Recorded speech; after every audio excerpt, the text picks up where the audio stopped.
everyone. Welcome to Hami Later, Monterey County's paranormal-based podcast. I am your host, Yesenia. And I'm your host, Laura. And today's episode will be very interesting. Probably something that most of y'all would not expect or have heard of. What do you think? I mean, maybe you've heard of it. Maybe you haven't. I know for sure if you're from South Monterey, you've been there. For sure, Z's. So we are going to talk about a very interesting location called Monterey County's Agricultural and Rural Life Museum, located in King City, California. So basically, the San Lorenzo Park. Yeah, if you're a local, that's what you would call it. Yeah. Yeah. So this museum, it was established in 1978. The Monterey County Agricultural and Rural Life Museum began its work in preserving agricultural heritage. The location, it's in San Lorenzo Park, west of King City, 45 minutes south of Salinas, and 70 minutes north of San Luis Obispo off of Highway 101. Its mission was to acquire, preserve, and interpret artifacts, equipment, and buildings related to Monterey County's agricultural history. Historic structures include a restored farmhouse,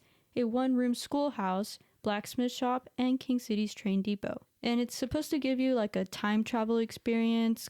These are historical buildings which provide visitors with a glimpse of being in the past. The barn exhibits show the development of agriculture in Monterey County from the Mission era to the present day. There is a water education building which highlights the history of irrigation in the region, and there are outdoor displays featuring vintage farm equipment demonstrating historical methods of planting and harvesting. If you've ever been there or you visited, it's like when you're first seeing it, you just would see a park, a place to just have family time, just chill. But if you look more into it, there's the museum, the barn, everything that was just mentioned right now. And if you haven't had a chance, you really should go check it out. They work really hard. They preserve a lot of things, and it looks like it's so cool. It really feels, especially if you go into the barn, it feels like you're getting a glimpse into the past.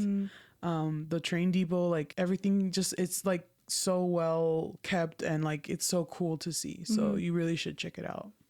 Because most of the time you'll see people at the park and they're kind of doing their own thing. There's a lot of trails, but also I do want to mention the museum is kind of like a separate thing from the park, but they are still essentially in the park, if that makes sense. So yeah, next time you guys want to just check out a museum that kind of has a lot of history of either local towns, but it's mainly agriculture, since this area is really heavy on that. So I think if you're interested in agriculture or history or both, totally check this out. But knowing the name of our podcast, maybe it's also known for something a little bit more interesting. Maybe you're getting not only a historical tour, but maybe a paranormal one too.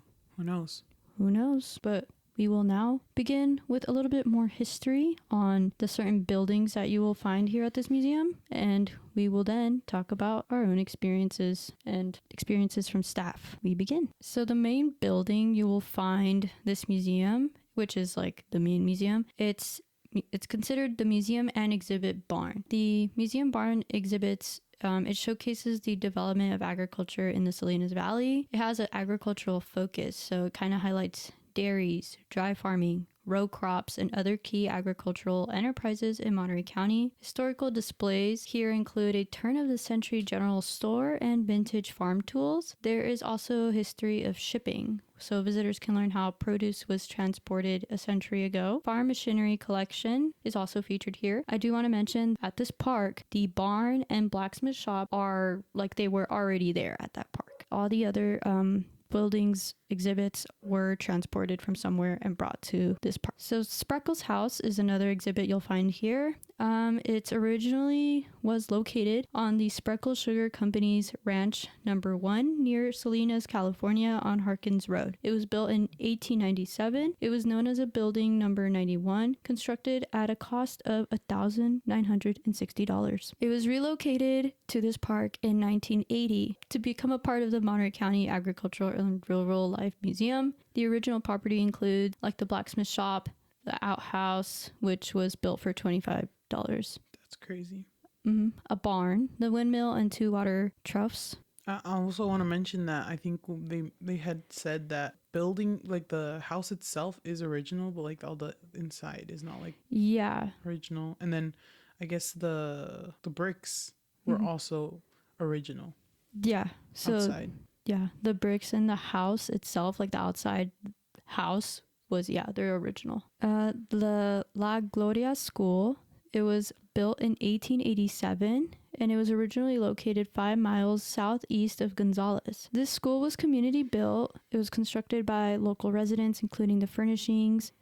It was used as a multi-use facility. It served as a school, a theater, a town hall, and social center for the community. It was closed in the early 1960s, and the school ceased operations and was left vacant. It was later relocated to the museum to become a part of the museum complex. The Water Education Building and Archive, which is commonly known as the Irrigation Building. The Water Education Building focuses on Salinas Valley farmers transformed the Salinas Desert into a rich farming region. Exhibits explored the role of climate, geography, and people in shaping the valley's agricultural success. There is an archive storage in this building, and there is an emphasis on collections here. So a lot of like anything that's kind of agricultural based or is like an item of that shows the history of Monterey County's ruralness is going to be held here as like kind of like a collector's item, but they're not using it like in that kind of way. They're kind of just there to like preserve it and keep it.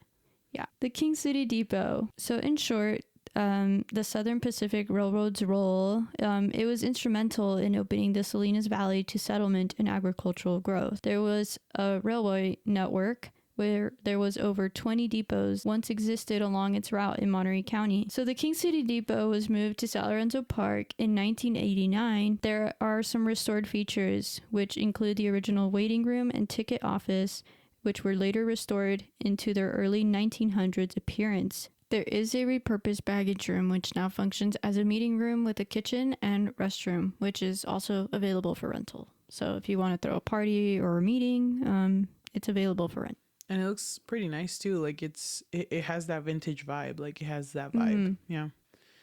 All right. So now we're moving on to us actually going to the museums and taking a tour. Mind you, well, personally me, I have never gone into any of these buildings before, except the barn, of course. But I don't know. Have you gone to the buildings before? Yeah, I have not. Like, yeah, just like you, only the barn, but I had never been inside like the school or like the other things. Yeah, it was pretty cool though, because it's like we've lived here for a pretty long time and we've seen these buildings, but we've never actually gone inside. Yeah. So it was really cool seeing that.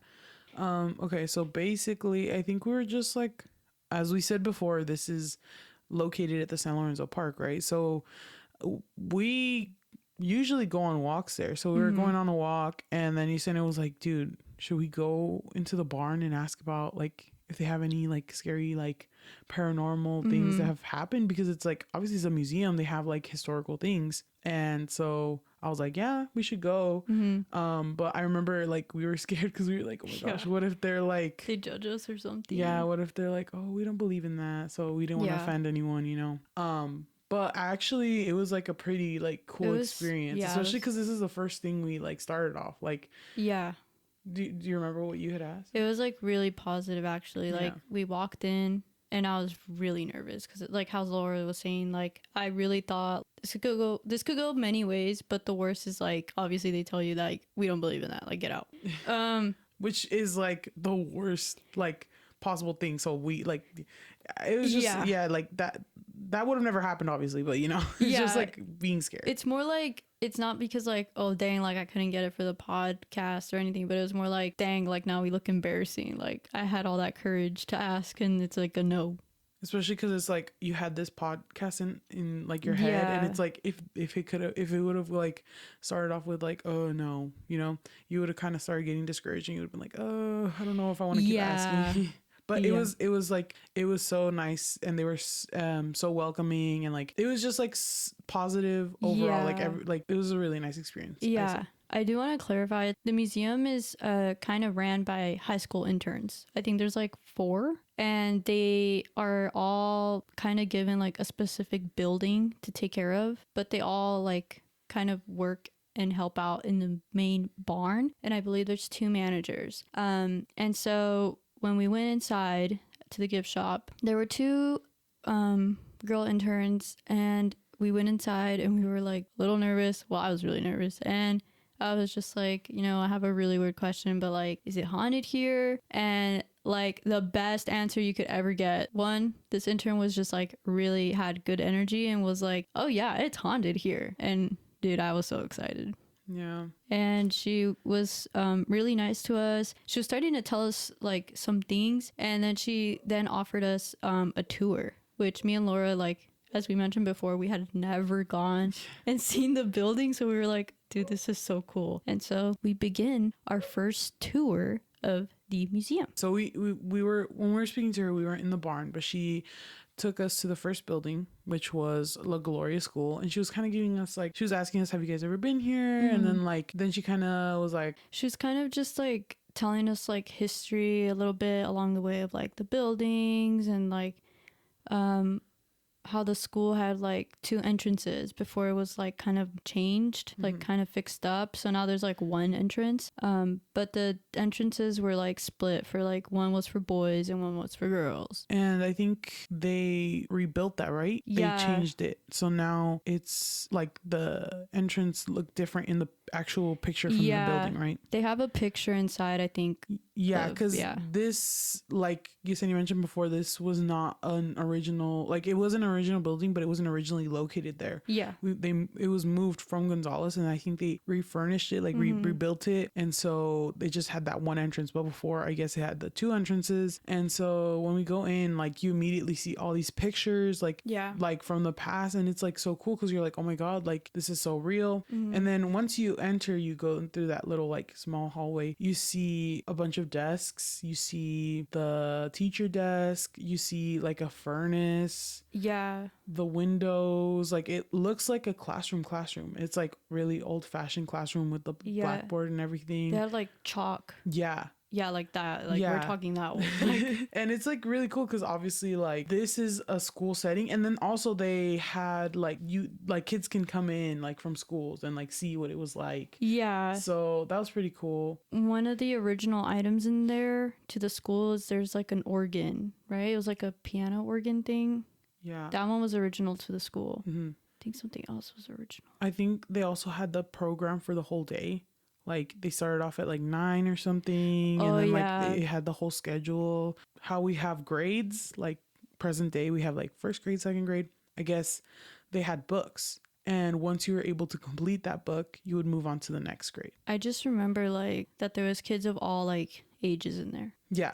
Because I guess like it wasn't like there was a bunch of kids in there of all ages, but like there wasn't grade level. So like if you were able to complete this book academically, then you'd move on to the next book. Yeah. And then the next book, and then that's when you would. Yeah. But like if you were a kid back then and you just weren't like quote unquote not academic enough, you were just sent straight to work. Like if you were still like kind of good and like you can hold up on your education, then you were sent to like college and stuff.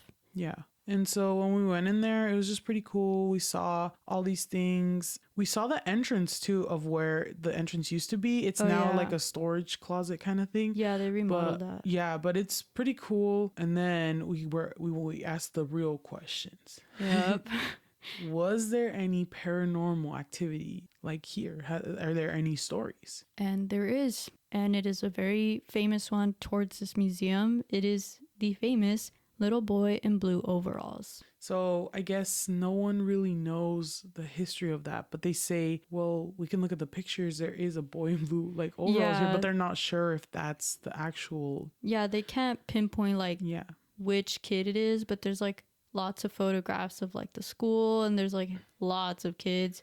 And yeah, there's a lot in like overalls, but I think it's because it's like, dude, in the outside agriculture, it's probably like the fashion. Everyone wore overalls. Yeah, they all got overalls. It was hard to tell, but yeah. So apparently, past interns have claimed to see a boy, the little boy in blue overalls. So allegedly, like no one has seen the little boy inside the school, like while being inside the school, but like they see him from like the outside, peeking through like if you're looking through the window yourself. And they have like these wooden boards that like close the windows, and normally they're closed so that the heat doesn't like stay inside the schoolhouse, but I guess when they're open, that's when I guess people have seen this little boy. That's creepy because I'm telling you, literally every time I've ever gone to San Lorenzo Park, I've never seen those like blinds open because I've always been curious. Like that's so crazy because I think there's even a date at the top of that school. It's like 18. What does it say? 1887. Yeah. So in my head, I'm like, oh my god,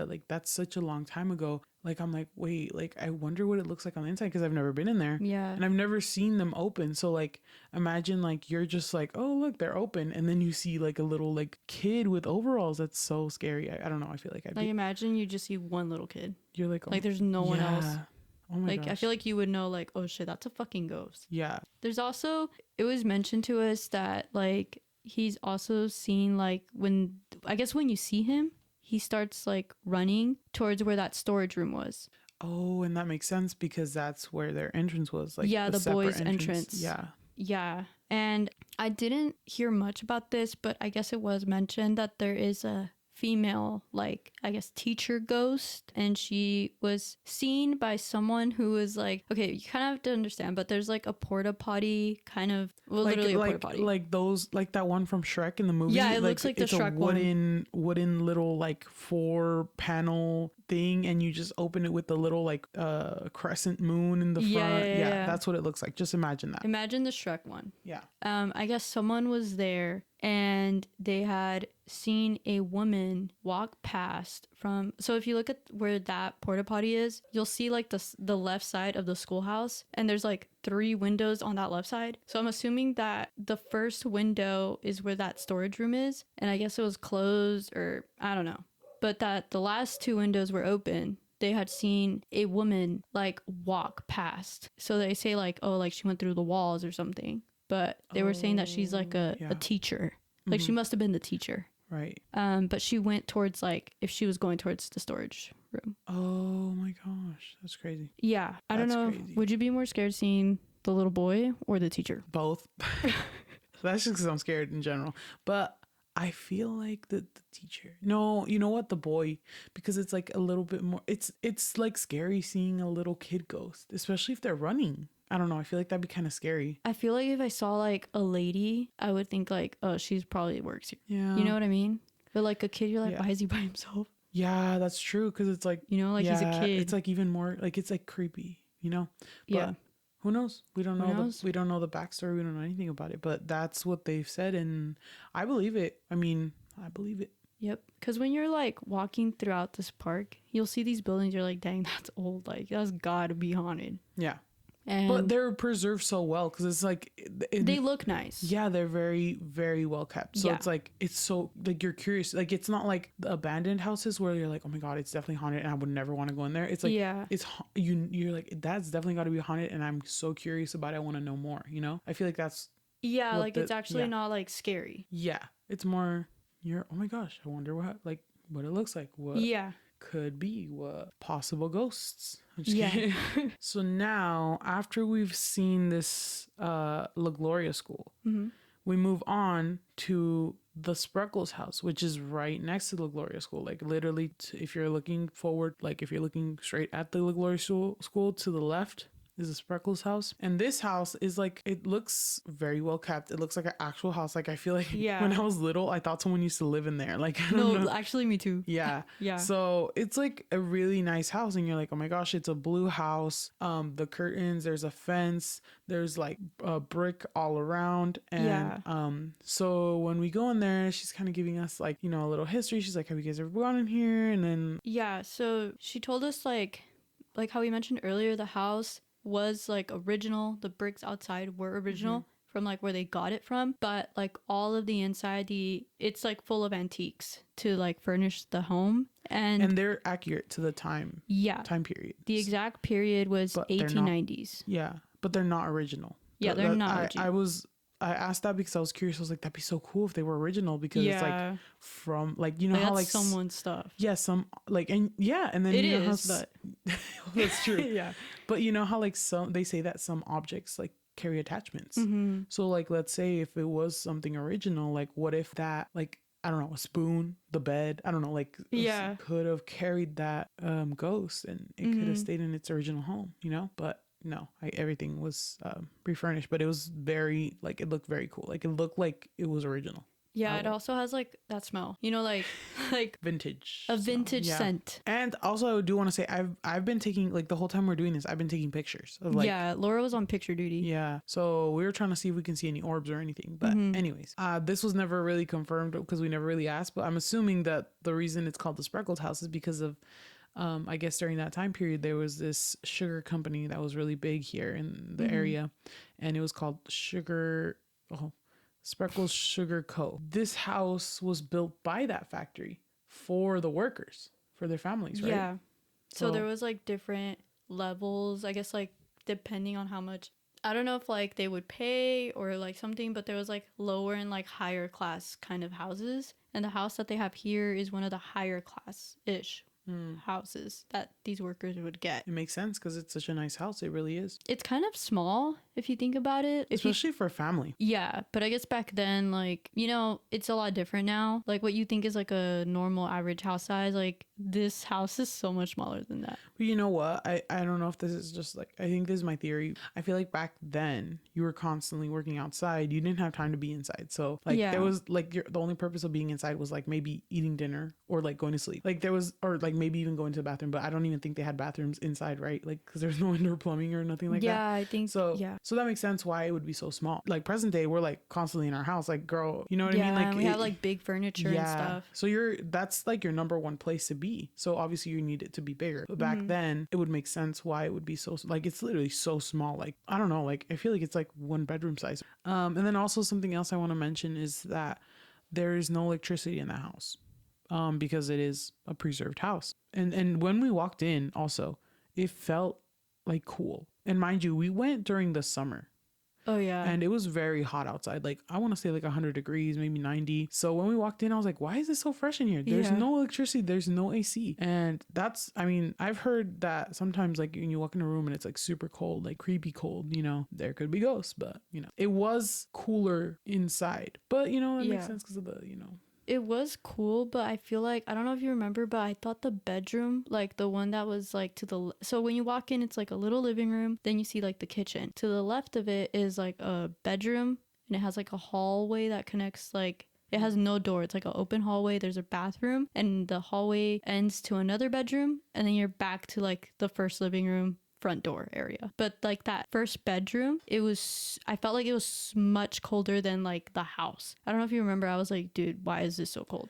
I remember you saying that, but also there was dolls in there. Oh yeah, there was dolls, like old antique dolls in there, and our tour guide felt really weird about it. Like she was like, I'm so creeped out by those dolls. I would be too, especially because since they said that they tried to keep it from that time period, those dolls were probably from that time period, or even like they're probably old. They're probably old. Yeah. And so, you know, and then they also said that they had these like little like plain blocks with letters and stuff. Oh, yeah. And then they'd like rearrange them to make like help me or like something. So or like I see you. Yeah, like just like something, you know. They're like messing around. Yeah, it's a tour like when people take tours, you know. Yeah. But you know, who knows? Maybe one day we walk in and there's a message in there. Hopefully not. That'd be scary. It would be scary, but I didn't think there would be anything bad. Negative. Yeah. I don't think so. I think it's just like residual ghosts. Yeah. But so yeah, and then how we were talking about La Gloria School and how there's been sights of ghosts. I guess here there's not really been any. Yeah, like there's not a specific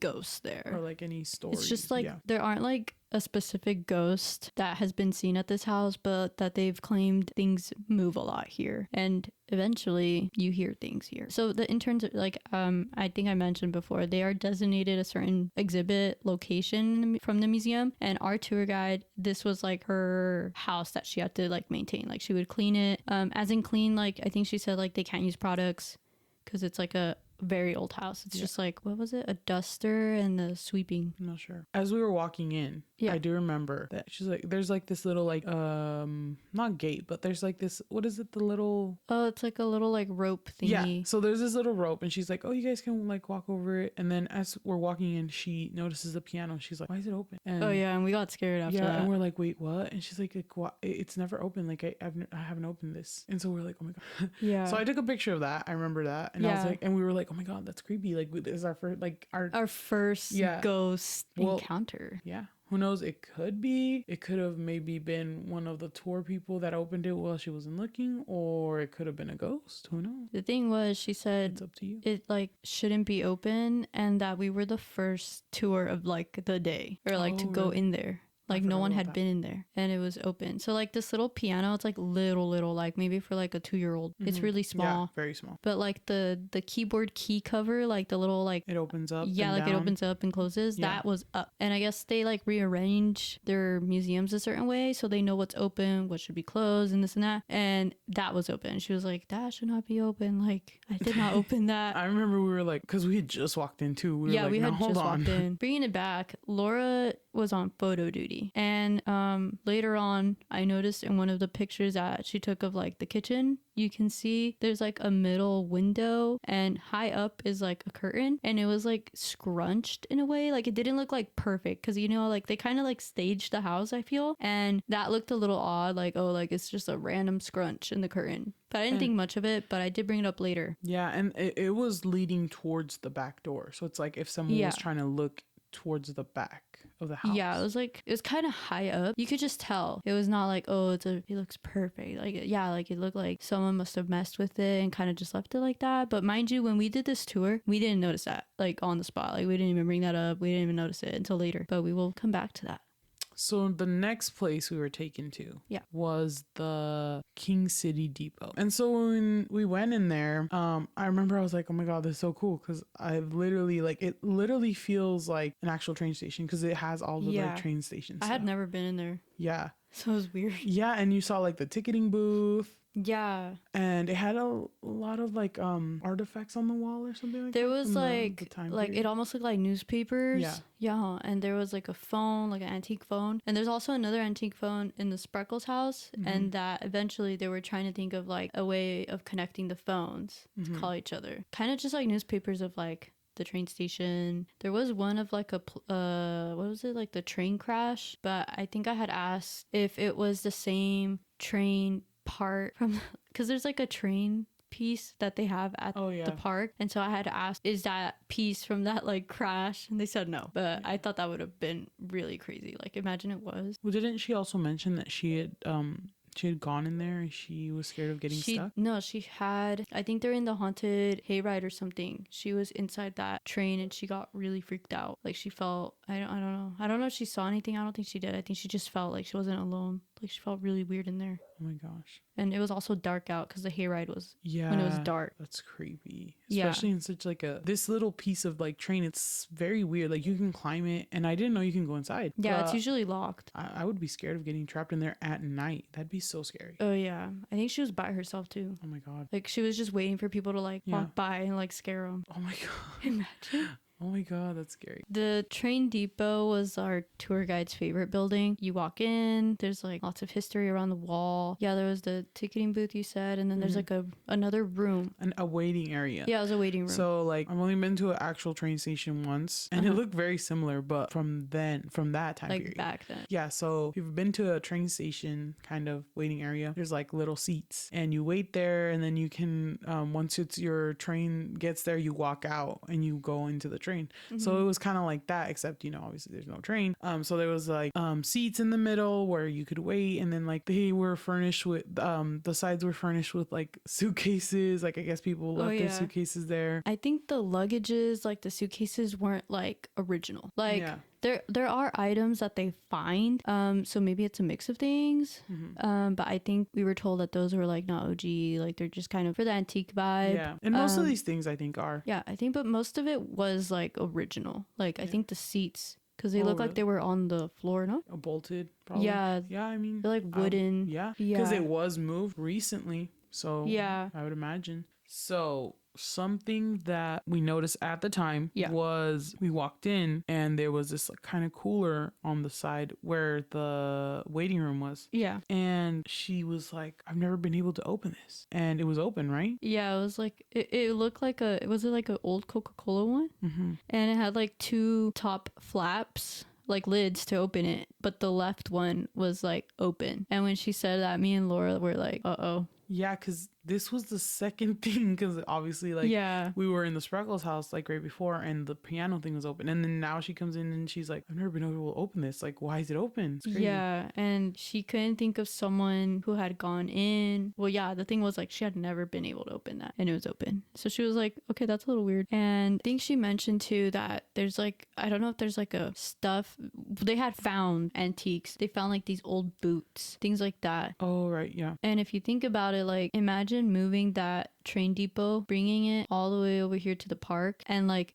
what if someone lost their like items? What if those were like lost items? Oh, you know what I mean? Like they were left on accident by yeah, passengers. Like, yeah, probably. Like that's gotta have Why some would like. they be under? Like, is that where I they don't stored know. them? Or? I think I just remember she mentioned like Maybe there's been antiques found.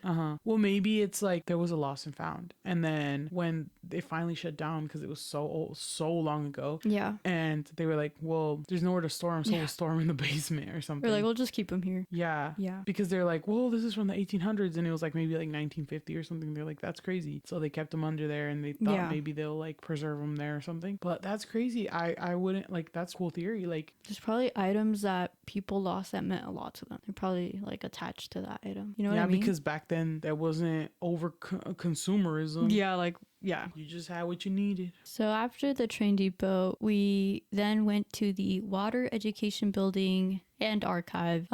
It's also known as the Irrigation Building. That's mostly what we're going to be calling it. So if we mention that, that's what we mean. And this is like their newest building. It was built in 2017. And like this building was like not like a building that was already there. Like they specifically built that for the museum. And so when you enter, it's like, it's giving interactive museum for kids. Like, yeah, it's like blue.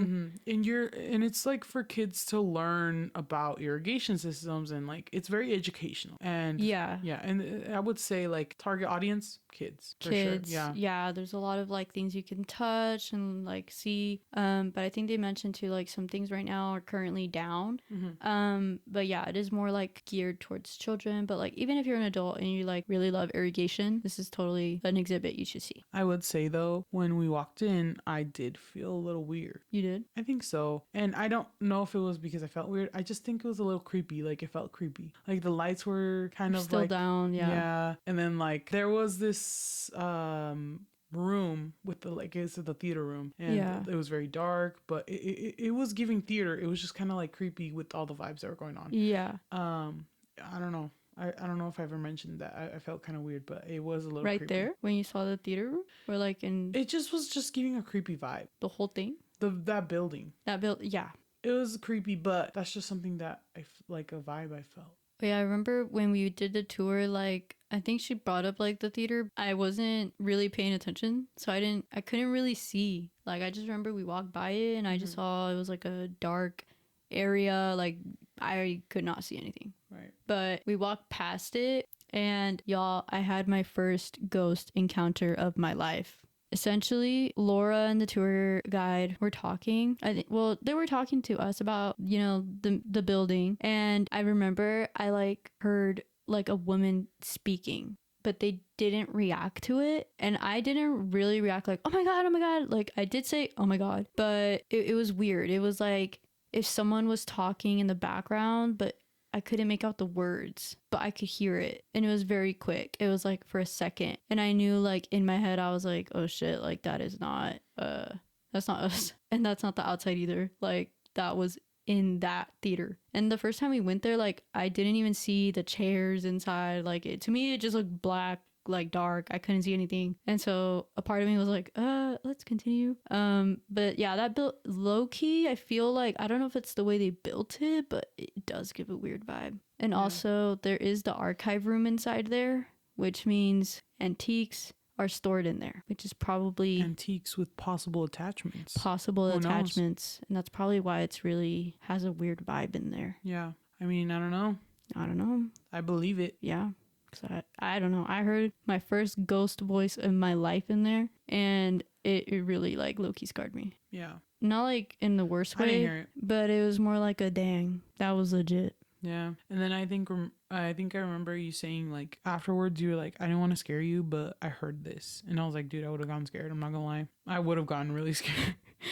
What would you Especially, have done had I said it in that moment? I don't know. I think I would have just been like, what? And then I don't know. I would have, because I was already feeling creeped out because of the Yeah. lighting. It was just kind of like weird overall.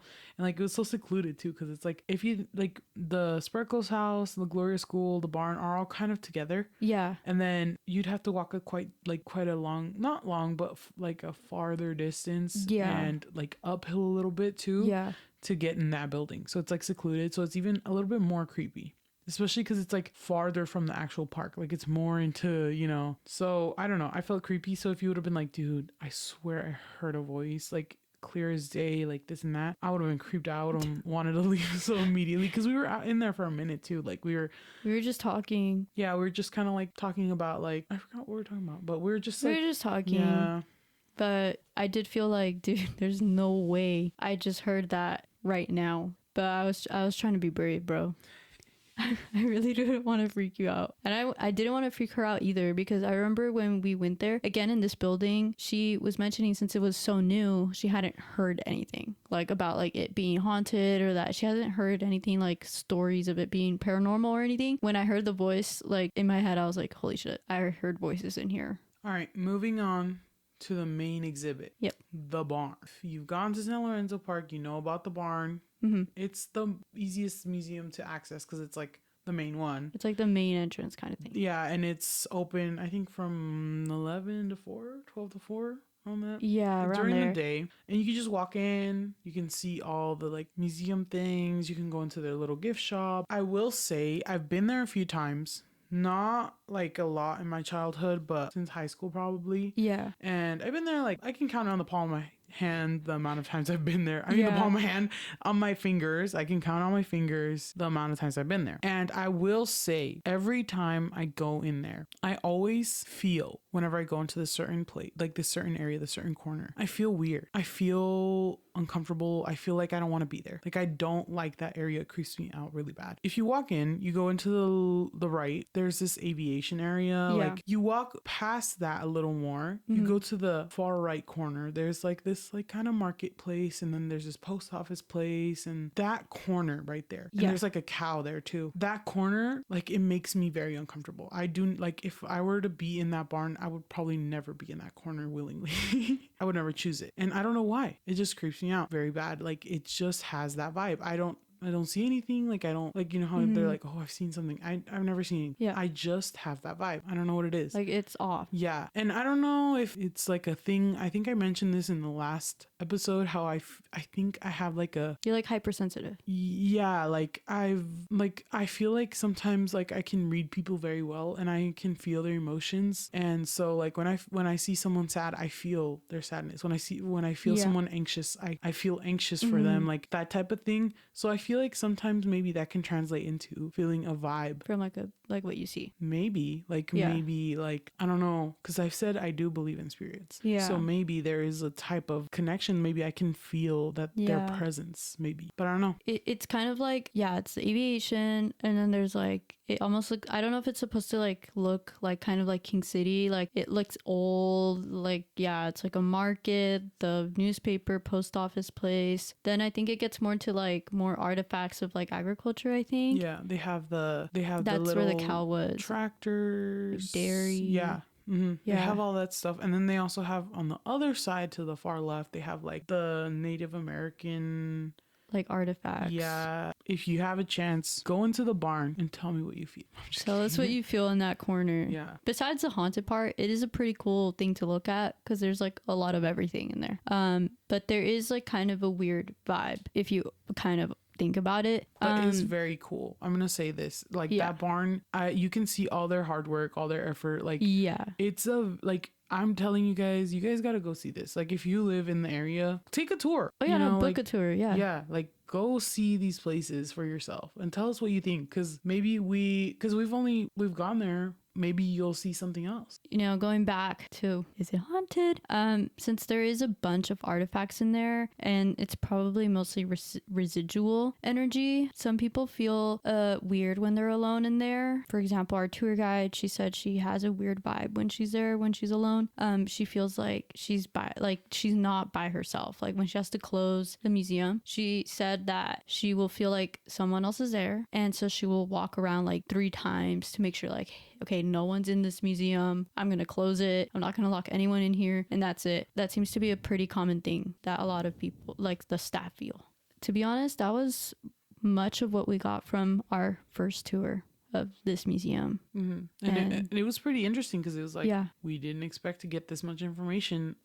Just it was on the whim. Like we did not think this was gonna go down. We were just really curious and really grateful that we were greeted very nicely and that we were given this tour. And because of that, I had an interview scheduled with Terry and Fiona as they kind of like help run the place. And so when I met up with them, I had a series of questions that I wanted them to kind of answer to help like understand what is the paranormal stuff that happens here exactly. Like, what is it? I will be going along with this with like what I had asked them and what they ended up telling me. My first question was like, have you personally experienced or heard any unexplained or paranormal occurrences at the museum or nearby buildings? So one thing that they always have heard is footsteps in the barn. Like there's that's like a very common thing that they hear is just footsteps, like people walking around the museum. You'll go check and they don't see anybody there. At the Spreckles house, there's a cupboard or like a cabinet door that is always open. They don't know why, but that when they have to go and like check the house and like the exhibits and stuff, like they'll see the cabinet doors open. They're like, why the hell is it open? They'll close it. And they always have to do that. It's like a constant thing. And they have a famous story of a haunted lamp, which they had named Barney. This lamp was in a storage container, which I believe was called a Connex, and it was there for like 15 years before they brought it out to essentially like kind of like, what is it, like to auction to sell it. The thing was, so when they got it from storage, Terry ended up putting it in her office, and when she was going to give it away to the silent auction and possibly get another lamp, this lamp was like donated to be with the intent to be sold at this auction or like at an auction. And the thing with this lamp is that there has been like electrical interferences since it has been brought into the building. Even when like this lamp is unplugged, like there's just like a bunch of things that happen. The main thing with this lamp is that the lampshade of it will move with like momentum. So if you think like the lampshade will just like, it'll swing a little bit, like you could barely see it, or it will like be swinging kind of violently and like no one's touched it. It's a very haunted lamp. Barney was named short for like barn because he's in the barn. Barney. They thought it was like a funny thing. Actually, it was short for Barnabas because I guess they did like a ghost app thing and they were just kind of like messing with it for a bit, and they got the word Barnabas, which is actually a prominent early Christian leader from the 1st century. And they kind of connected that with Barney. They kind of just like matched things up. And they also added that connection, Barnabas, with the lamp because it's a religious figure. It's a religious candlestick. Like, that's what he was. When they used the EMF reader, they ended up getting one that it lit up on the lamp, and that with this app it had like preset questions like, were you alone when you died? And they got in response, I helped many as they passed, but in the end I died alone. And they were like, dude, this sounds like a priest. They did research on the lamp, found out it was a French stick from a Catholic church. And again, I think I mentioned this, but we don't know which church it was, and it was made into a lamp. When electricity became like a big thing, they like got like objects that were like really crazy priceless and converted them into lamps. So this is one case for Barney. I've seen it. Laura has seen the lamp. It is pretty crazy. I've seen it move too. It wasn't moving a lot. It was moving very slowly. There is a story with the lamp that, going back to how it's supposed to be sold at a silent auction, they had a silent auction prepped and like they were going to go and do it. So the lamp was meant to be taken to this auction, and all the items that were taken here, like they each had like a tag and everything. And so the day of the auction, the tag was nowhere to be found, and also the lamp. Like it never made it to the auction. So they're like, what the hell? Like, where's the lamp? I guess it doesn't want to be sold. So yeah, the lamp wasn't sold at the auction, and they were just like, okay, it's fine. Like, the lamp doesn't want to be sold, so we'll just like have it around. And the thing was like, well, then where is the tag since it went missing? Fiona was apparently like kind of just like walking around on the outside and like picks up trash when they see it, and they had seen like this piece of paper out like in the parking lot, and Fiona goes and picks it up and realizes it is the tag of the lamp that never made it to the silent auction. And she was like, oh my god, like, here's the damn tag. So when Fiona found the tag, they just figured like, okay, the lamp didn't want to be sold, and due to all this like weird series of events, you know, like, it's fine, we'll just keep the lamp. It had moved a few weeks ago when I had done this interview. They have eliminated all possibilities as to why it could swing. Like, they checked if the door had any like wind or anything, drafts, like nothing. Like, they literally don't know how this lamp shade moves. Like, it just does it on its own. They're kind of okay with it. Like, they've come accustomed to like the lamp, and they'll be like, hey, it's Barney. Like, they're very nice to it. Like, they're not like afraid of it. They're like, hey, Barney.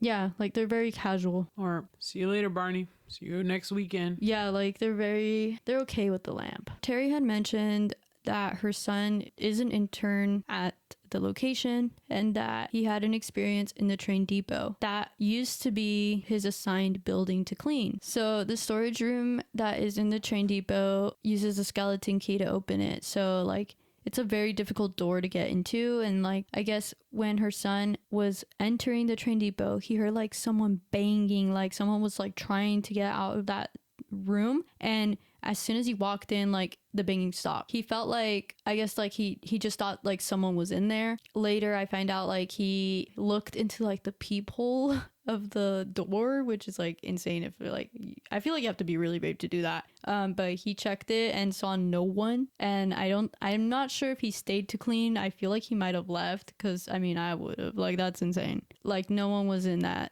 storage door, but it was very loud when he heard it. That's something else. Like, imagine that was you. I'm so sorry, but if it was me, I would never go near that thing again. Yeah. But no, but that's scary. But he's really brave because he's still there. No, he stayed to like see what it was. Like, that's like, he went to see. Imagine seeing that and then staying to investigate. I could. What if I would have dipped. Really? Like, I would have ran out that door. Well, interesting you say that, because he ended up switching his building to the irrigation building, because the girl that was the intern who maintained the irrigation building felt weird in there. So it was like a perfect swap. Like, she would rather be in the train depot, and he was like, I don't want to be in there. I'll take the irrigation. So that's what ended up happening. Dang. Smart move. Would you have done that? I mean, yeah. But then it's like, well, now they're gonna experience different things, because, you know, it could still have more paranormal experiences. I don't know. Okay, if you had to pick a building from the 4 or 5, where would you be at? I feel like the school. I was gonna say the same thing. Yeah, I don't know why. I feel like it's more open. Yeah, huh? And it's like closer to like the public. I don't know. Like, I feel like I'm very fearful. Like, I'm very scared. I wouldn't do any of it's like, imagine like you're a senior and you're like, oh, I'm gonna get an internship, and then like you're working there and you're like, wait, it's haunted. But I feel like it's cool if like you're into that. But me personally, I'd be so scared, because I'm just a scaredy cat. That's just me. No, I agree. I would totally do the school. So there is the story of the boy in the blue overalls, but I think, again, like, they don't know exactly who the kid is. I feel like there's a lot of things going on here. Like, people have seen him. I don't know if it's like because we say that there's the story of the boy in the blue overalls and people saw him and this and that, but they told me that it was seen by a child and not by an adult, but that they had seen the boy. But children see a lot of like spirits. Children are more susceptible to seeing spirits. I believe that one. Yeah. He was probably like, the ghost was probably more comfortable showing himself to a kid. Oh, that's true. I wonder if like kids from the schools that go see him or not, you know? but they don't say anything. Oh my god. You know what I mean? Yeah, that's crazy. What if he's there and they just think like he's a part of like or maybe what they do? he's like a lost spirit, and like he sees a bunch of kids and he's like, oh, my class. I just thought of something really dark. Okay, wait, I'm kind of scared to say it. No, But like let's it's say not it. like dark, but like it's kind of sad. Like what if he like died young and he really loved school and he just wants to be like the kids and play with them? Dude, stop. That's sad. So they later brought up like the archive room or the irrigation building, which is in there. They claim there's claims of voices being heard there, and like it's women mumbling. And they had an intern, which I had mentioned before, that switched with Terry's son. They just felt really weird vibes in there, and she would feel scared, and so she switched to get the train depot instead. And the archive room in there is full of artifacts, and it's like the theater room, and then on the side there's a door and it has like the artifacts in there. When she told me that, dude, in the moment I literally was like, no way, you're telling me that there's claims of hearing voices in that building? And that's literally what I heard. And when I told her that, she was like, yep, like that's what I heard too, like it's like women mumbling. And I was like, dude, yeah, like that's exactly what I heard. But that you guys didn't react to it, and I didn't want to say anything. And they were kind of just like, yeah, like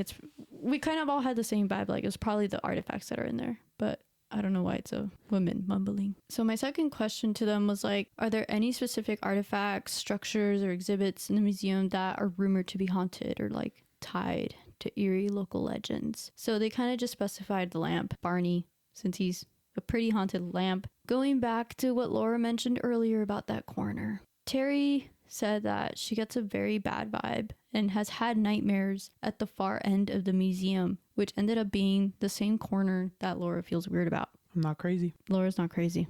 I'm telling you, I feel it. In her nightmare, she had a dream that she was being attacked over there. That's scary. That means it must be some kind of like evil. So when you like enter the barn, there's like the left and the right side, right? And that both sides of the buildings seem to have a different vibe. So the left side seems to be more calm. The right side seems to feel a bit more dark, a bit more creepy, if you will.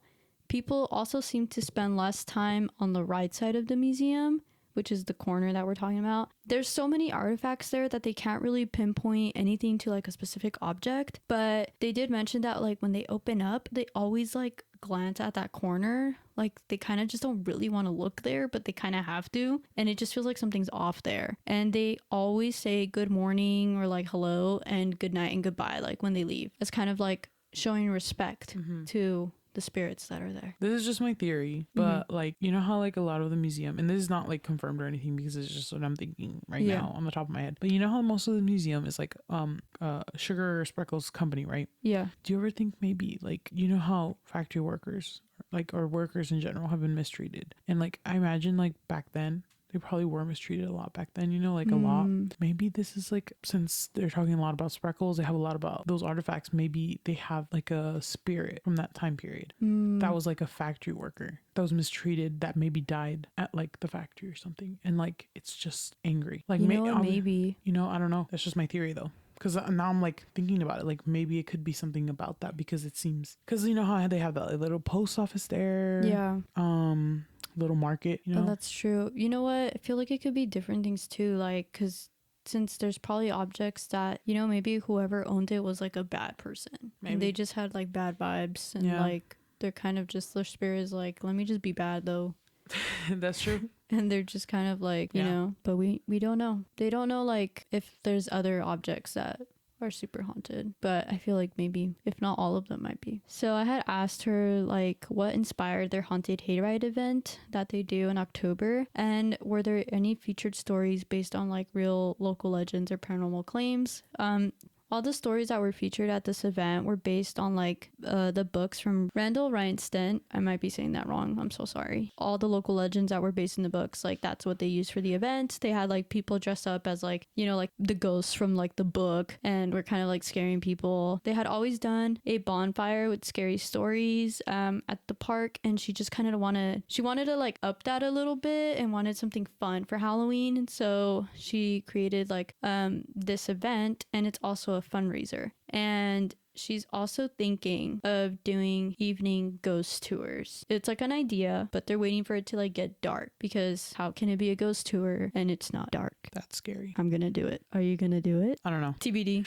I'm just scared. I'm scared of the dark. That'd be even scarier. We'll take Imagine we headlamps. get. Oh my god, Imagine. that's creepy. So I also asked her, have any of your high school interns or museum staff have shared strange experiences or stories they have encountered while working at the museum or on the grounds? She mentioned earlier, like the girl that was in the irrigation museum, how she felt weird in there. There's also the story of her son that he had at the train depot. They had like a story. They don't think it's ghost related, but they thought it was really creepy. So basically Fiona thought that she saw, I think she was checking the cameras and she thought she saw like a finger like pointing out in the foyer, but the odd thing was that it was against a sign that read, "I am alive." And she really genuinely thought it was a ghost finger. But after she like looked at what it was actually just like an illusion made with the sunlight. But she said it looked like a literal like finger, like a creepy little finger. And she was so like freaked out by that. But it's debunked.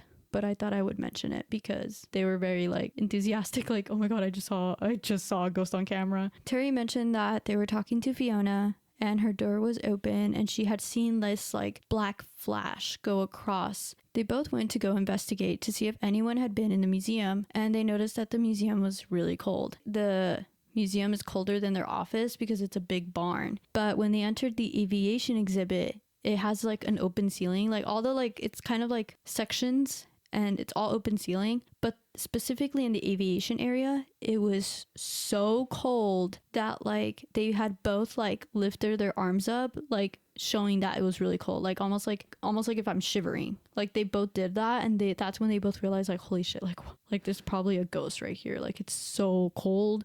There has been no stories in the blacksmith shop that we know of. They do claim that they have like electrical malfunctions. They don't know. I don't think they know if it's like the barn or something, but it is a little curious that they have some electrical malfunctions. Curioso. It's a little curioso since there's ghosts and they're known to be taking energy. Since they have a lot of ghost activity, Terry was like, let me get an EMF reader. So they bought an EMF reader and like kind of like for shits and giggles, but not really. They got hits on this specific yellow chair that is in her office. And when they would point it at it, it would always go to red. And if you ever see an EMF reader, I think it goes like green to yellow to red. Like red is like at the highest. Like that's like, oh, that's a straight up ghost. For our listeners that don't know what that is, can you explain it really quick? So, because I personally, I low-key forgot, so I wouldn't want.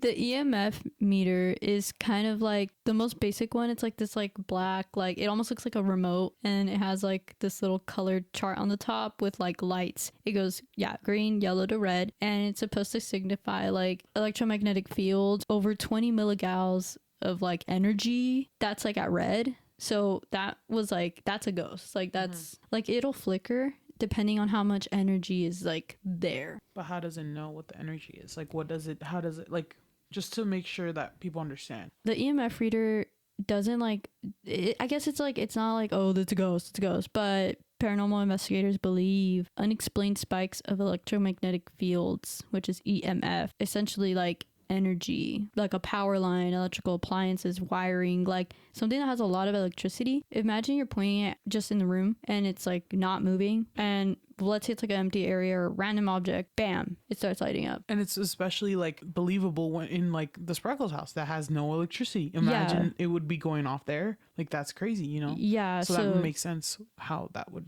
yeah, when that happens, like you would be like, okay, yeah, that's like strange, that might just be a ghost. Okay, this is the creepiest one. So 2 weeks prior, mind you, when I did this interview, Terry was standing by the gift shop and she had seen a black silhouette of a man in a flat brimmed hat. He was tall, standing there, and when she looked at him, like he was gone in a flash. Like it was so quick, but she said it was so distinct. Also the other day, she had seen... Could it be the black Hat man that you said last episode? The Hat Man? Yeah. I don't know. When she told me that, I did think that. I was like, dude, that's not good. Why? What does that mean? Because he's like an entity. Oh my god. But the thing is, like, I don't know if I can say that because you know how back then they probably wore hats. Oh, So I feel like it's kind of like, I can't say for a fact that's the Hat Man. Mhm. And the other day, she thought she had seen a face in the window of the train. But she just thought it was because your mind makes things look a certain way. But I that believe it. it was solid black, like an all black shadow. So when she saw the black silhouette of the man, like it was all black, like it was solid black. It looked like a shadow. She said it had like no features, but like, you know, the only features was like tall hat and that she knew it looked like a dude, and like that was it. Dude, that's the black hat man you said last episode for sure. You think so? It seems like it. What All if signs that's point to yes. what if that's what's the creepy thing? Oh, I can't. It's creeping me out. I'm getting creeped out. I'm Okay. getting scared. Don't worry, It's night, guys. It's night right now. I don't know how I'm asleep. you chilling, bro. Nah, I'm having nightmares, low key. I had asked her, do park rangers or longtime employees ever talk about seeing unusual sights or sounds in the park, especially after hours?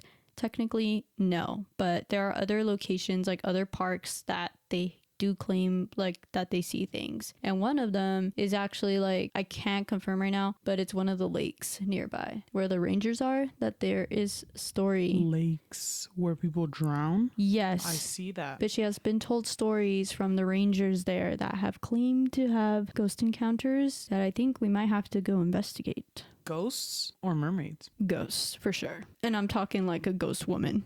Okay, well, Yeah. I don't know about all that. Yeah, I because don't know about that's even scarier. My fault. I asked her if there are any recurring legends or ghost stories that seem to get passed down by like one group of interns or volunteers to the next. She said, not really. There's no bad energy here, really, besides like that one weird corner in the barn. But nothing really like negative. Like there's no malice feelings of being unsafe. And there hasn't really been like a quote unquote scary incident at the museum. They just view it as like, if there's anything attached to the items that they have, they're just simply taking care of them. Like that there's respect. Like that they have good intentions of taking care of these items. Like let's say if they are haunted, like, hey, I'm trying to take care of you. Like don't be all crazy. Don't be haunted now. But like in a respectful way, if that makes sense. And she also brought up like, if you look at things without context or without like that it's like out of our time period, we think it's creepy. That's true. I do that all the time. Yeah, she brought that up. Yeah, like if I were to see something from like the 1950s or something, I'd be like, yeah, that's definitely haunted. Even though it could be like Yeah.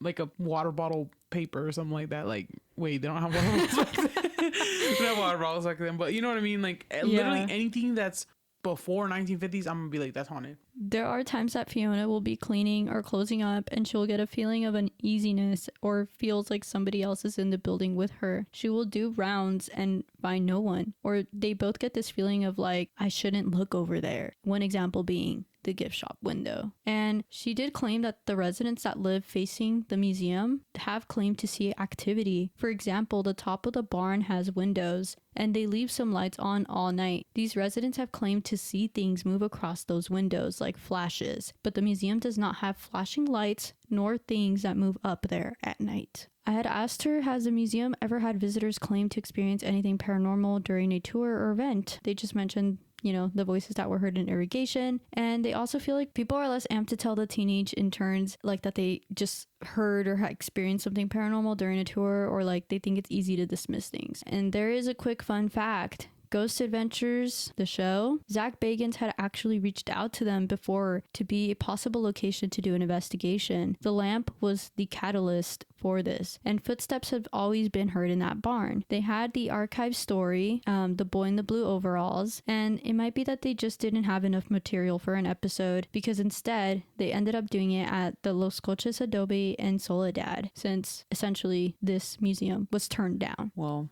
they missed out because Pretty haunted. I mean, we've seen it firsthand. I mean, we've heard it at least. We've seen some things and it's like we weren't even intending to. Yeah. I mean, we kind of were, but like not with the, you know, but Fiona does feel like she's not alone at times in her office. Like she just has, I feel like that's a common thing here. Like they just don't feel like they're alone. And in order to leave, she has to go around to make sure that all security codes are set. And when closing the last doors, she feels like a weird vibe sometimes. Like, let me just say goodbye when I leave. Like I have to say goodbye. Dude, that's crazy because like imagine one day you just don't. What would happen then? I don't Would know. they feel disrespected, do you think? Maybe. That's a cool thing that she does, though. Like, I feel like that's like saying goodbye and hello. Like, yeah, I think that's actually really like nice. yeah. Like I don't think I would have ever done that because I wouldn't think about it like, oh. I also asked, do you think there's something about this area, its history, its land, that lends itself to the ghost stories and legends? She said, like, we are in the prime location for haunts. There's lots of historical buildings around us. Like in this park, there's like a specific anchor piece. There is an original windmill from the original ranch that was there. Because essentially where the park is, that museum is, it was technically like an outside part of King City. It was not like in King City, it was like an outside area. It was like a ranch, and it's now been converted into like this park, and obviously King City expanded, so it's like it like fits all together now. Also, another prime thing is that it's by a river and bridge. And she said like spirits tend to haunt near bridges or like passing type of places. And also, if you are kind of like a ghost knowing kind of person, you know that water is a conduit. So if there's water, I don't know, but there's like this whole thing that like spirits can get that energy. And so where there's water, there's more activity. She also said the history of the area has so many different stories, like the Native Americans, Spanish explorers that came through and like interfered with their way of life, brought disease and killed them. These conditions at the missions that were here killed many because of like assimilation, the mining, there was accidents, dry farming accidents. So there's also a lot of death. So poor conditions in like the vehicles, like, you know, they were kind of like built a certain way back then, and like there's accidents. In general, like this area was kind of like a stop between LA and San Francisco. Like King City was in a way like a pit stop for the in between of those cities. And around the 1950s and 1960s, we sold the most gas in the nation, and it was a huge spot for travelers. It was kind of like King City was kind of just a place you just drove through like down Broadway and you're back on the road. So Terry and Fiona, after our interview, were like, hey, do you want to see our EMF reader, like walk around? And I was like, no, because I was a bit scared. Like I've never done anything ghost hunting. I had never even seen an EMF meter reader in my life. They basically brought it out to kind of show like where it might ping, and it did. I think at Barney it did. When she had mentioned that the lampshade moves and stuff, in my head I was like, there's no way that's gonna move. And essentially, as soon as I was leaving, because, you know, my interview was done and I was all good, Terry, or I think Fiona, was the one that was like, Barney's moving.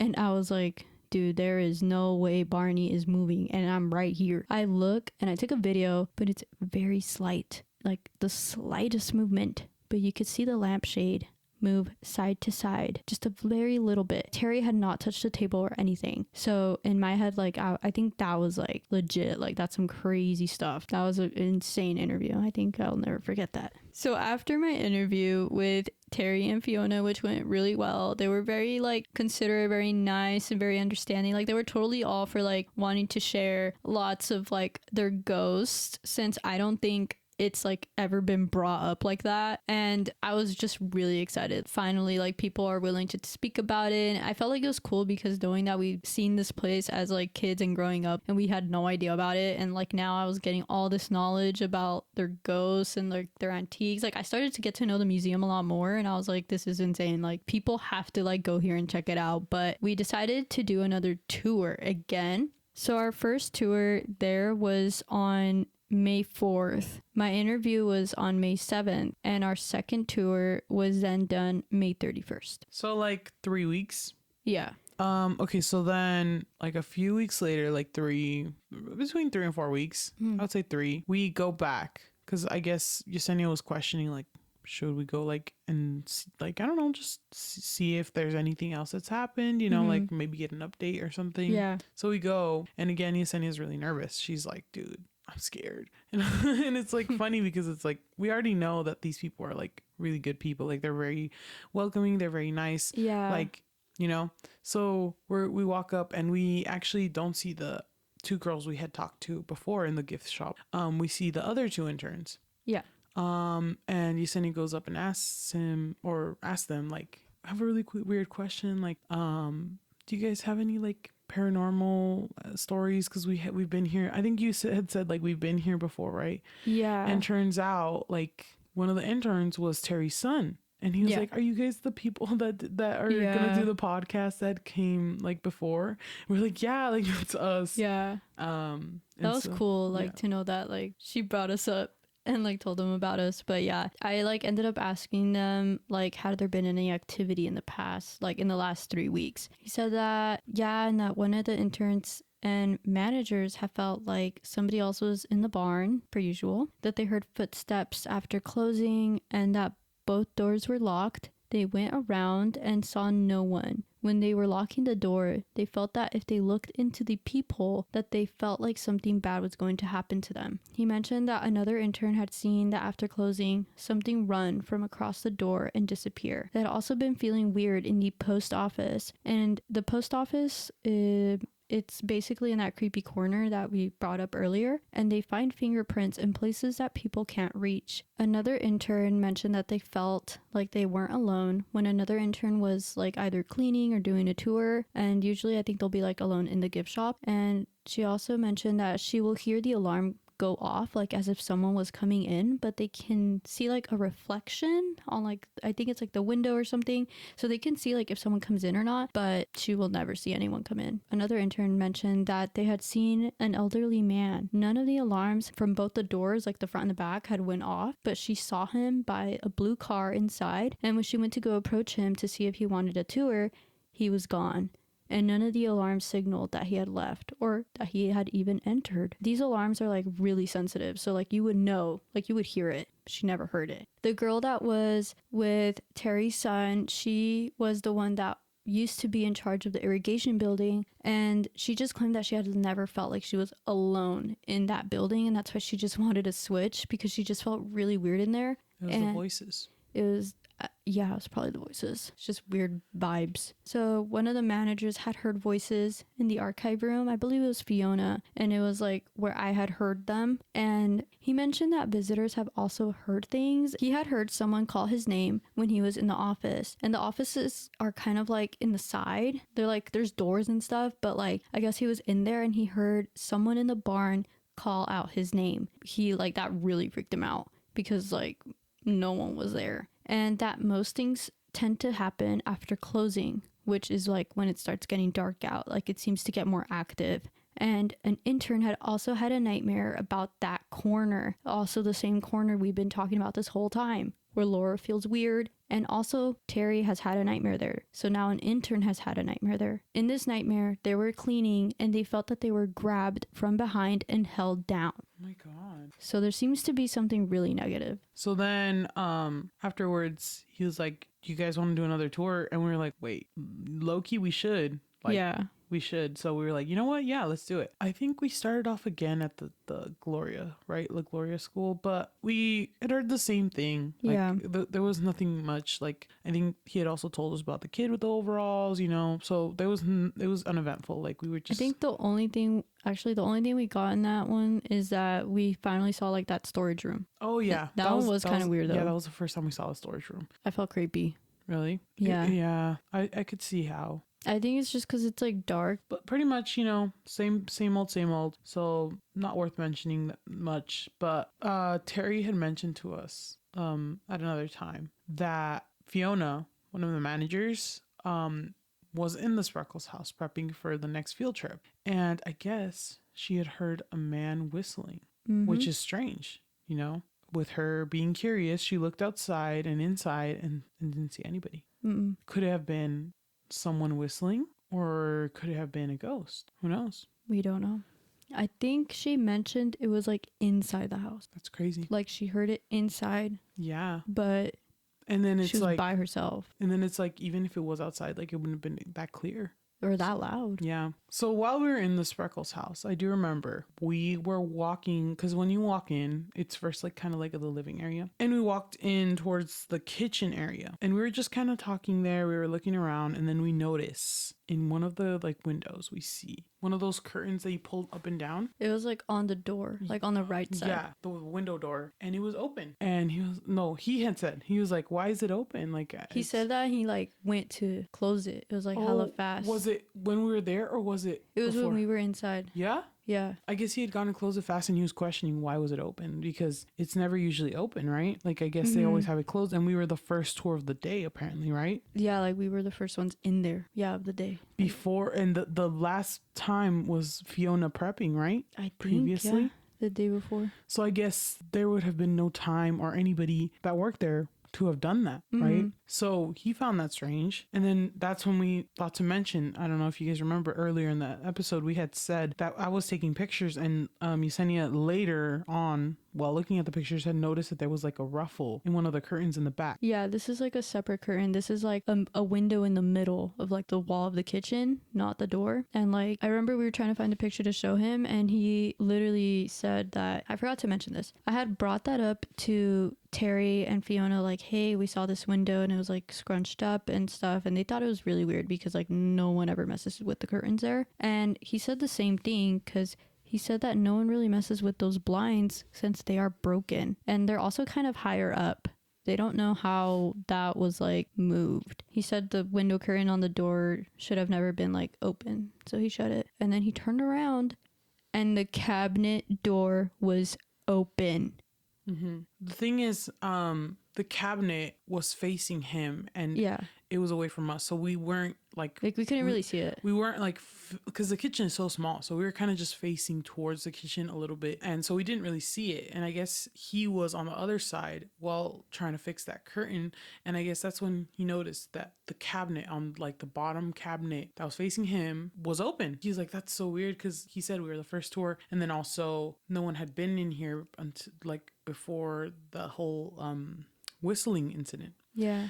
And then he was like, that's weird, like we never usually leave it open like that, you know. Yeah. And then that's when we also had mentioned to him about how the piano cover was open as well. Yeah, from the first tour Yeah. that we had done. So a lot of things are going on again, you know. Yeah. This is kind of scary and kind of creepy. That was just the beginning, bro. Some unexplained Unexplainable stuff. Yeah. And he did bring up that our first tour guide, like, since that's like her building, like she does feel off in that house. And I think she did mention that to us, that she felt weird there. We had told him that like on our last tour that the bedroom was like really cold, and that on the second tour it was hotter that day. And he just thought that the house was built in a way to like handle heat, but I think from what I remember, I didn't feel it as cold as that first tour. And I do believe that though, because like we said earlier, I think it was really hot outside. This was like summer, and we walked in and it was cool, like it was fresh. It was not as hot, right? yeah, So I guess that would make sense. Like the insulation kind of helped that. Probably it was like that house was built for that. But also, I think he'd also mentioned like there's no electricity in here. There's no AC. There's nothing. Yeah. Like this is an old house, you know? And I think that's when he started to talk about how they have these like sensors for the alarm system, and they have multiple zones. And so I guess there's like a motion sensor to, obviously it's an alarm system, so they're going to sensor motion, right? There's always motion detected in zone 2. He's just not sure which zone 2, because they're not labeled. They're not zone 1, zone 2, zone 3, like they're there. He just isn't sure which one is zone 2. If it's the bathroom, is it the kitchen, you know? He's not sure. It's crazy, because why is there motion being detected, you know? the only person that would know which zones they were was the guy who put them in. So like that's it. Like they actually don't know what zone is what. This like thing with the motion detector, also this kind of thing happens at the train depot as well, where it'll say it detects something. And but we'll get to that. We move on to the blacksmith shop, and I guess they don't usually take the tour in the blacksmith shop. The tour guide before had told us, it's closed right now because, you know, they're working in there, so it's not like It's an active so we're not really gonna, they use it pretty constantly, so we're not gonna take you there. He was like, it's open right now, there's no one in there, so it's fine. So we go into the blacksmith shop. It's pretty cool. Like it's very there's like a lot of metal, like things like that. It's very vintage, like for sure. I guess there's not really any paranormal stories there though, right? Technically there's no like stories of it being haunted, like a specific ghost, but he did mention like maybe things do move. He said he had been working there the day before, and that there was this like bucket full of water that had spilled over. I don't think he was there when it spilled over, but that he had seen it like that. Then the bucket was moved back up. The thing was that no one was there after he closed the shop. He's just also like not sure if someone else had entered the shop when he was gone and like put it back up. But essentially like a bucket was there, it had no, like it was spilled, he left, comes back, it's up. So he's not sure You know, it could be ghost, could not be ghost. We don't know. I ended up bringing up owls because I was like, oh, there are owls here. And he said that there was a barn owl that appeared at the barn when Barney, the haunted lamp, had came into the building. So Terry appears and she literally says word for word, and I quote, "I think you guys might have woken something up when you stopped by and made us start talking more about our ghosts." And I remember I told Laura, like, dude, this is what I was afraid of happening. That's crazy. For her to say that, we opened something up, maybe. Yeah. And I was really, like, that was low-key what I was so scared of. Like, scared of happening. Yeah, she brought up that a few more incidents have occurred since we had last been there. For example, the Spreckle House Whistler. We had told her that the cabinets were open and the blinds were open again, the one on the door. And I remember she was saying, like, no one was in there since the other day. So I don't know if Fiona was there the day before, but she brought up that her and her son had closed everything in the Spreckles house the other day, that no one had been in since the other day. So why the hell was that open? She was a little like, what the, like, that's crazy. So Terry told us another incident. This was in the Like train depot. Yeah. So I don't know if we made it clear, but last time we mentioned the Home Depot, there's actually the Home Depot. I'm keeping that. The Home Depot is crazy. Okay. So Terry had told us about another incident that had occurred in the train depot. So I guess there's actually 2 parts, or maybe even 3 if you consider it.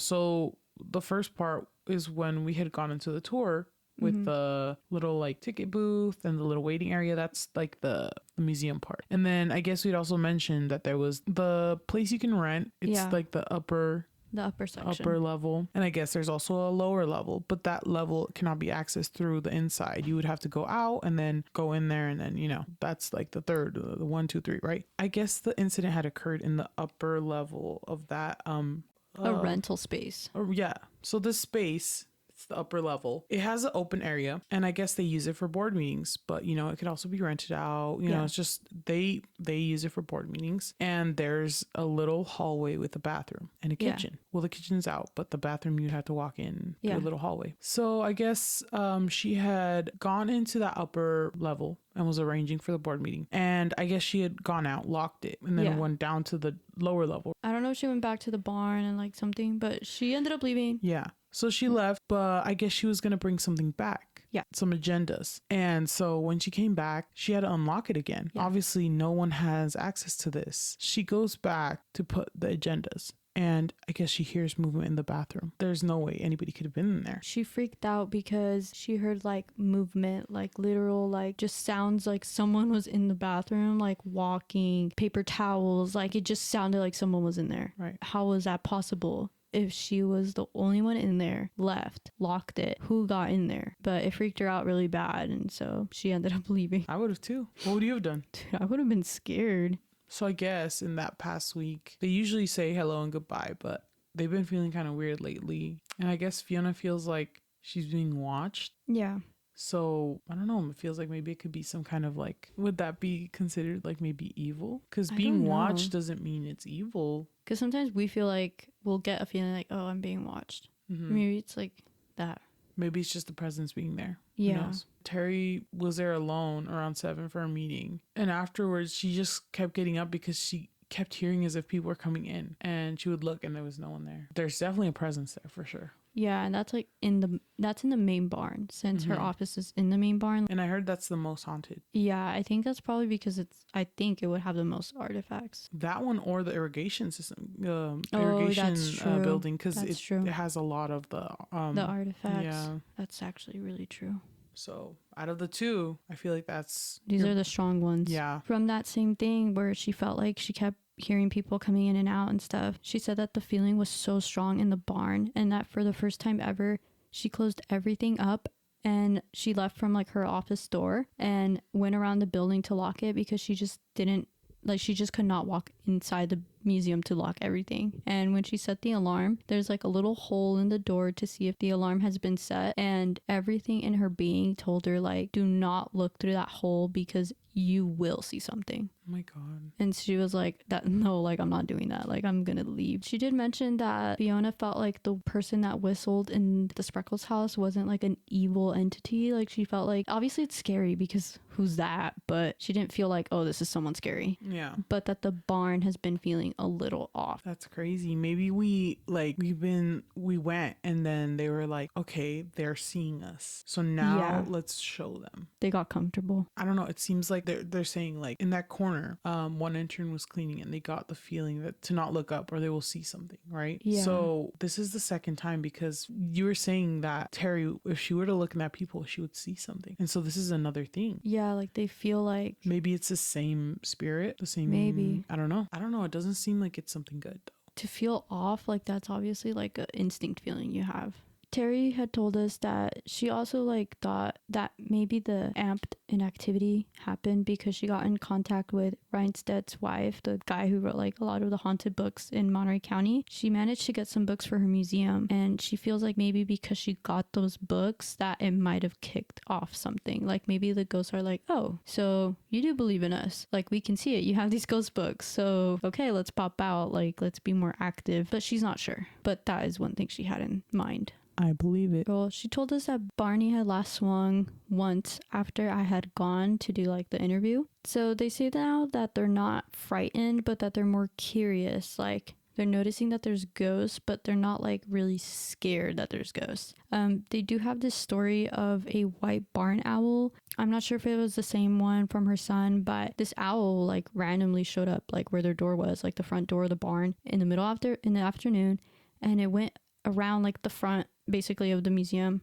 and that a group of crows started to attack it, and the staff scared them off, and that the owl ended up going into the tree. But they just thought it was weird, like, yeah, why is this owl here? Like it's kind of random. Well, there might be a scientific reason, but owls are kind of known to have a lot of superstitions and like things to it, so they just thought it was weird. It could be a sign, it could be a message, it could be a spirit, it could be, but I believe it.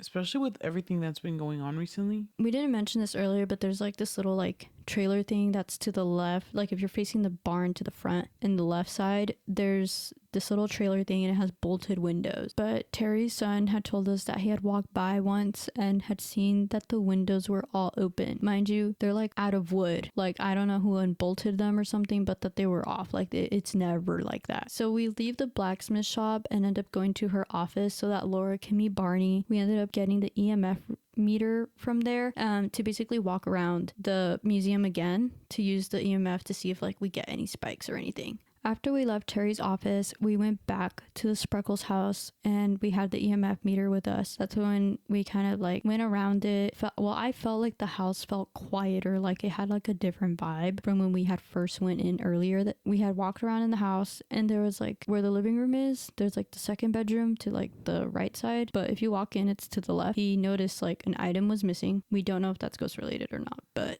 it was something to bring up. Like he was like, oh, something's missing. And that's when we noticed that he told us that it says that there was motion in zone 2, that we had assumed it might be the living room in the front. But I don't know when it detected that, but it was like saying that there's motion in that room. We ended up leaving Spreckles, and we also got no pings throughout Spreckles that time on the EMF. So we went back towards the train depot. This is like, I remember we tried pointing it at the window and the cabinet, the piano, the dolls, I think too. Oh yeah, we were, but nothing.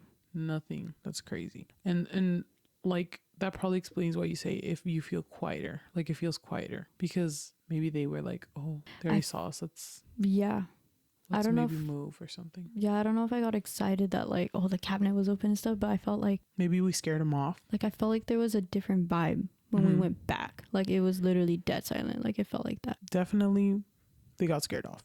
Yeah. And okay, we went to the train depot for the second time. When we get there, he noticed like he's gonna open the door like with the key, but he realizes it wasn't actually like fully locked, and he doesn't remember the last time that it was opened. So he thought that was like really strange. That's when we go inside and go into like the ticketing booth area, and that's where we found out there was a dynamite.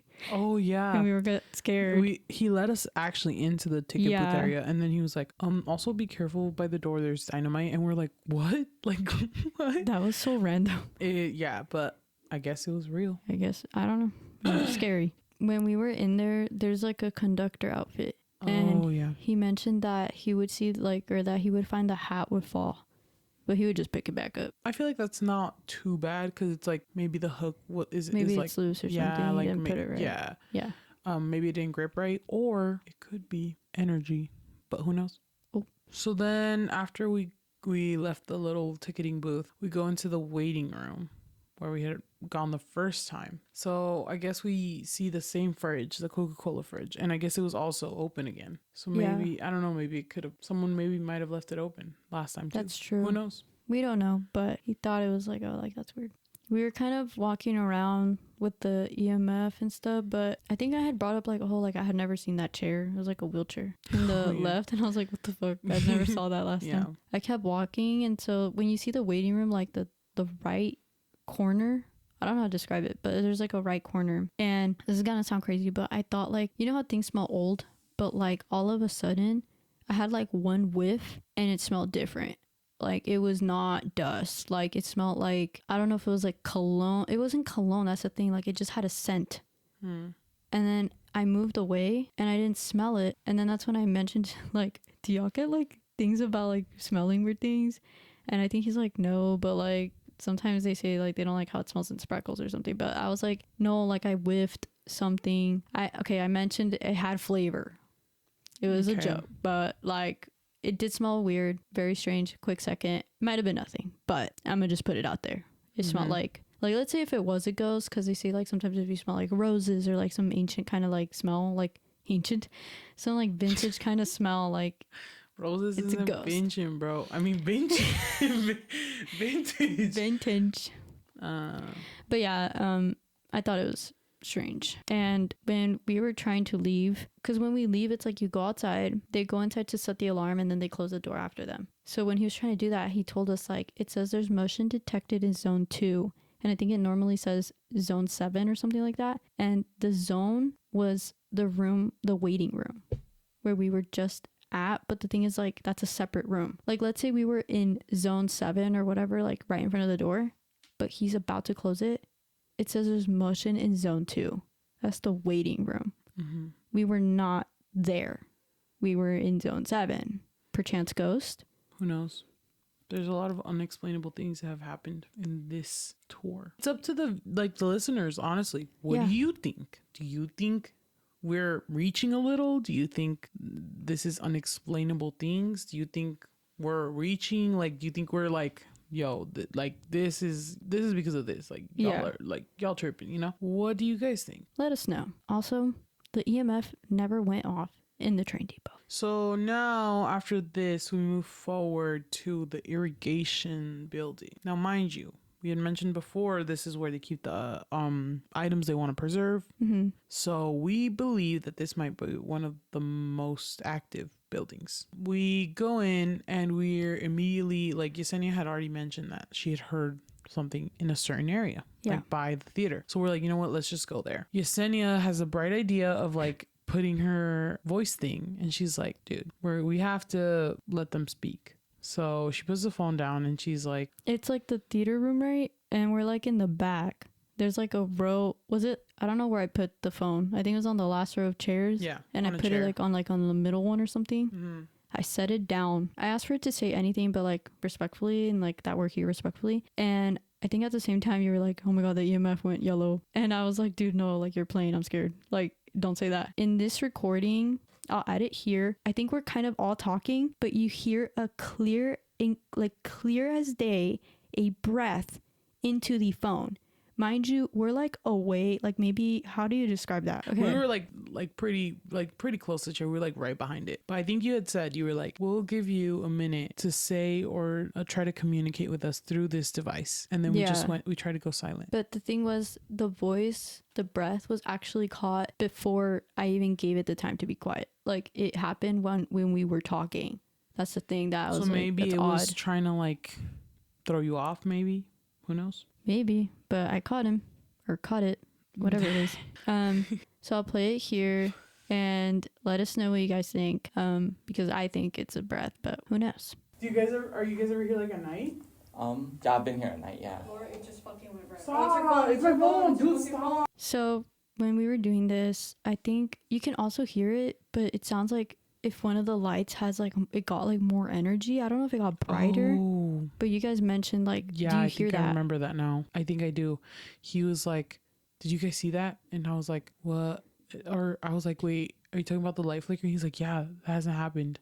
So then after all that, we're like, okay, let's go into the boardroom because I guess he let us. We had never gone in there. In that Yeah. first tour, we didn't go. But Yeah. it's like right by the entrance. Yeah. So we go into the boardroom and we kind of just see, basic like meeting room stuff. We end up like not really finding anything with the EMF reader, I think, too. Yeah. So we start to leave. And so when we leave these buildings, they usually like are like, okay, we're gonna set off the alarm again. So we were waiting outside and then he's like, guys, I don't know if you guys know, but the door, like the board door, it just like opened. He was freaked out. Like it just like swung open like crazy. Yeah. And I was like, oh my gosh. And I remember I was like, that's so scary. And I was like, in my head, I was like, dude, that must have been like really like scary for him. He still had to turn on the alarm. The alarm. So I was telling Cindy, I was like, dude, let's wait in here with him. And she was like, no, I'm scared. And I was like, dude, like he's a high schooler. Like we have to wait in here with him. Like no way. And so he's I know, I'm turning it sorry. off. I felt bad. And so we were waiting in there with him. Yeah. And we just end up leaving, but we're like, oh my God, I can't believe we didn't capture that. Like we could have like stayed in there and like seen that whole thing, But I know. we waited outside. Because we're used to like, I guess we were used to them going in to do it Yeah. and then coming back out. But Yeah. we were not expecting that like that at all. Also, I felt so bad though. I know. I think I was like, that was crazy. Yeah. I remember when we went back in and watched him set the alarm, we were all staring at the fucking door. It was like not open all the way, but it was pretty much open. Yeah, and he had said it swung open, and like he said he heard it and saw it open. well, he was right next to it because that's where the alarm thing was. So yeah, that's but crazy. we were just staring at the door. Low key in my head, I was like, dude, if that fucking door shuts, I'm dipping, bro. Like, well, obviously we're dipping, but I was like, dude, I don't know. Like that would have been. So on top of the breath, and now that was, I honestly think that. And we weren't even there for that long either. We were just. No, it was really quick. Yeah, like maybe like 10 minutes, literally. Yeah. After that happens, we're kind of like freaked out a little. Yeah. And I guess he offers if we want to see the upper train depot from the story that I guess that Terry had told us about. The intern. Yeah. Yeah. He's like, you guys want to go see it? We're like, okay. So we end up going to the upper train depot. And again, this is the part that gets rented out or like they use for board meetings. So it's like an open space. I guess he had mentioned that like when he was opening, he's like, that's weird. Like, why is it open? But obviously that's pretty explainable. Maybe somebody like forgot to close all the way or something. But so we're like, okay, we want to see the bathroom. We're with the EMF reader and it goes yellow for a second. And I think that's when we're like, oh my God. We freaked out. Yeah. And I think I tried taking a picture of something, but something scared me and we just kind of like all just got really like, scared. Oh, hell no, and we left. So we ended up just kind of like running back towards the main part of it. Honestly, that bathroom was strange because it's like a door, a hallway, but it's so dark. And then to the left was like a toilet and the sink, and like they had like storage compartments, and then there was this like random door. Like it was a strange bathroom.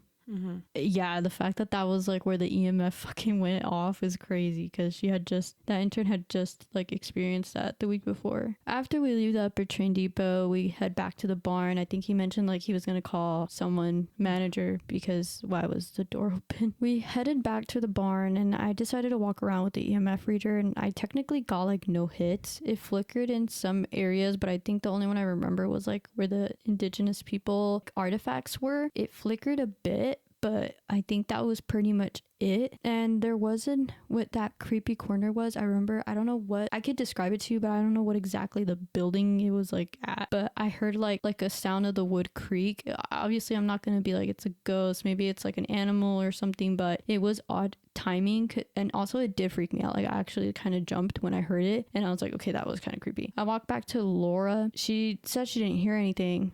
And I walked again around the barn. I had no hits and I heard nothing else after that. I think he ended up telling us, I hope you guys had a great time, and that we handed him back the EMF. And he ended up randomly just saying like, oh yeah, that someone had seen somebody running from the aviation to the rustler. So it's like the aviation towards the creepy corner.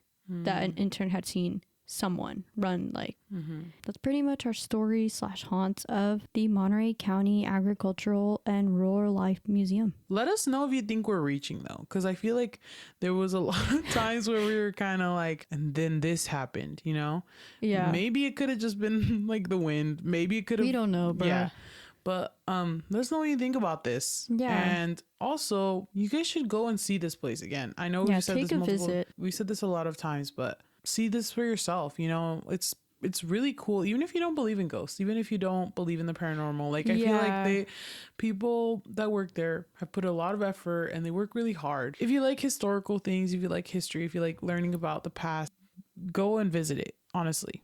It's really cool. People are there very welcoming. They're very positive people. We just want to also like shout out them. They were really cool. Yep. We really appreciate the tours you guys gave us, all your time, all of your information. Maybe don't go in there and being like, I want to see a ghost. Like, really go in there and like really embrace like how Laura was saying, like their efforts in taking care of this place, because honestly, like it's so well kept, and I feel like it's probably really, like, honestly, we were so lucky to even have that here, a place that really cares about their history, and that, like, obviously you need to preserve history to like know how it was. We are so thankful for you guys. We really appreciate it, and thank you for believing in us. Honestly, if you guys have any ghost stories or know of locations that you guys want us to check out, please check our Instagram at hauntmelater or our email at hauntmelaterpod@gmail.com. We are totally just accepting lots of stories and things. We just want to let you guys know we are doing this. We're going to the places, are trying to ask the real questions here. We're trying to get information, basically. Again, disclaimer, we're not really ghost hunting. We're not actually going to these places trying to find ghosts. We're where we are, but not like a ghost hunter would. Yeah. We're more journalistic. We're trying to hear people's stories. And also, just so you guys know, we are like, if you guys let us know, like, I'm not comfortable with that. I'm not comfortable with you guys posting that. I'm not comfortable with sharing that. That's completely fine. We completely understand. We just want, and we've expressed that to every place we've gone to. We're not here to exploit anything that like wasn't open to sharing. Yeah. If you're okay with it, we're okay with it. If you're not, we that's won't. Okay. Yeah, we won't be posting it. We're not gonna step over people. You know, like this is for fun. You know, we just wanna tell our stories or people's stories. And with that, thanks for ghosting us tonight. in a good way, stay beautiful, and we'll haunt you later.